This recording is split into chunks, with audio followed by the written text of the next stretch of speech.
పశ్చిమ గోదావరి జిల్లా ఆచంటలో విద్యా కానుకను విద్యార్థులకు అందజేశారు. ప్రైవేట్ పాఠశాలలకు ధీటుగా ప్రభుత్వ పాఠశాలను తీర్చిదిద్దుతామన్నారు మాజీ మంత్రి పితాని సత్యనారాయణ.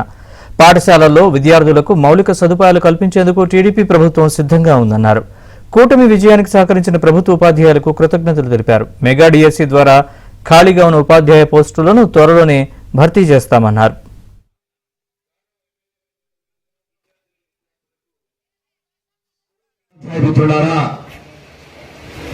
ఈ ప్రభుత్వాన్ని ఆదర్శవంతంగా గెలిపించడంలో కూడా మీ పాత్ర ఉందని అభినందిస్తున్నాం. మరొక మాట చెప్తున్నాం, విద్యార్థి యొక్క భవిష్యత్తును తీర్చడంలో కూడా మీ పాత్ర ఉండాలనే మాట కూడా చెప్తా ఉన్నాం.